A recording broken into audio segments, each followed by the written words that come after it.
ഇത് നമ്മുടെ വീട്ടിൽ പുതിയൊരു അതിഥി വന്നിട്ടുണ്ട് കേട്ടോ ഗൈസ്. അപ്പോൾ ഞാൻ ആളിനെ എല്ലാവരും മുന്നേ കാണിച്ചു തരാം. അപ്പോൾ ഇതാണ് കേട്ടോ അതിഥി. അപ്പോൾ ഞാൻ വിചാരിച്ചു അൺബോക്സിങ് വീഡിയോ കൂടി ഒന്ന് എടുക്കാമെന്ന്.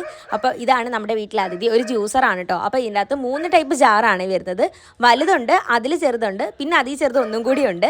അപ്പോൾ ഇതിൻ്റെ അകത്ത് ഒരെണ്ണത്തിൽ മാത്രമാണ് ബ്ലേഡ് വരുന്നത്. നമ്മൾ അതാണ് ഇത് എല്ലാത്തിലും ഇട്ട് നമ്മൾ വർക്ക് ചെയ്തെടുപ്പിക്കേണ്ടത്. ബാക്കിയൊക്കെ ക്യാപ്പാണ് കേട്ടോ. നമുക്ക് സ്ട്രോ ഒക്കെ ഇട്ടിട്ട് ജ്യൂസൊക്കെ വേണമെങ്കിൽ ഇതിനകത്ത് കുടിക്കാൻ പറ്റും. അപ്പോൾ സ്ട്രോ ഇടാനുള്ള ഒരു പോർഷനൊക്കെ കൊടുത്തിട്ടുണ്ട് കേട്ടോ.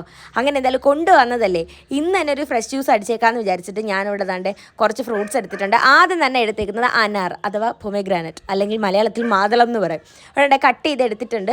ഈ മാതളത്തിൻ്റെ ഒരു പ്രശ്നം എന്താണെന്ന് അറിയാമോ? ഈ പൊളിച്ച് വൃത്തിയാക്കി എടുക്കുമ്പോഴത്തേക്കുണ്ടല്ലോ നമ്മുടെ കയ്യിൽ മൊത്തം അതിൻ്റെ കറ പറ്റും.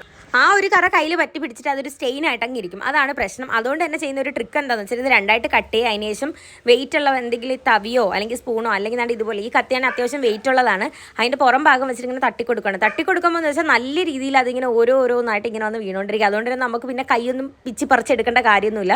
അത് നല്ല രീതിയിലൊരു ഈസി മെത്തേഡാണ്. അപ്പോഴത്തേക്ക് നന്നായിട്ട് ചെയ്തെടുക്കാൻ പറ്റുമേ. പിന്നെ അതിന് ശേഷം അനാറിന് ശേഷം ഞാൻ അടുത്തായിട്ട് എടുക്കുന്നത് ആപ്പിളാണ്. ആപ്പിൾ നമുക്ക് ആവശ്യത്തിന് ഇപ്പം എത്ര പേരുണ്ടോ അപ്പോൾ അവർക്ക് അനുസരിച്ചിട്ട് ആപ്പിൾ എടുക്കാം. കുറച്ച് മതിയെങ്കിൽ അങ്ങനെ എടുക്കാം. അങ്ങനെ ആപ്പിൾ എടുക്കുന്നുണ്ട്. പിന്നെ ഇതിൻ്റെ കൂട്ടത്തിൽ ഞാൻ ഇടുന്നത് വാട്ടർമെലൺ ആണ്. വാട്ടർമെലൺ കുറച്ച് എടുത്തിട്ടുള്ളൂ, അപ്പോൾ അതിൻ്റെ വീഡിയോ എടുക്കാൻ പറ്റിയില്ല. ഇത്രയും ഫ്രൂട്ട്സും കൂടി ആ വലിയ ജാറിലിട്ടിട്ട് നന്നായിട്ട് സ്മൂത്തായിട്ട് നമുക്ക് ജ്യൂസാക്കി എടുക്കാൻ പറ്റും.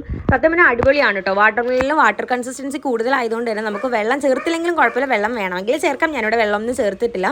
നന്നായിട്ട് അടിച്ചെടുക്കണം. എന്തായാലും ആദ്യമായിട്ട് മേടിച്ചതല്ലേ, നമുക്ക് അതുകൊണ്ട് തന്നെ പെട്ടെന്ന് തന്നെ ട്രൈ ചെയ്ത് നോക്കാമെന്ന് വിചാരിച്ചിട്ട് ചെയ്തതാണ്. സത്യം പറയുന്നത് നല്ല അടിപൊളിയാണ് കേട്ടോ. നമുക്ക് അരിക്കാൻ വേണ്ട, ഒന്നും വേണ്ട. സാധാ ജ്യൂസറിലൊക്കെ ചെയ്യുന്നെങ്കിൽ, ജ്യൂസർ മീൻസ് മിക്സിയിലൊക്കെ ചെയ്യുകയാണെങ്കിൽ നമുക്ക് അരിച്ചിട്ട് പിഴിഞ്ഞൊക്കെ എടുക്കേണ്ടത്. ഇത് ആ ഒരു പ്രശ്നമൊന്നുമില്ല, നല്ല സ്മൂത്തായിട്ട് കിട്ടും. ഒരു സ്മൂത്തി കൺസിസ്റ്റൻസി ആയിട്ടുണ്ട് കേട്ടോ. അപ്പോൾ നല്ല അടിപൊളി സാധനമാണ്. നമുക്കിനി പ്രത്യേകിച്ചൊന്നുമില്ല, ഒരു സ്ട്രോ ഇങ്ങോട്ട് ഇടുക, കുടിക്കുക, അത്രേ ഉള്ളേ.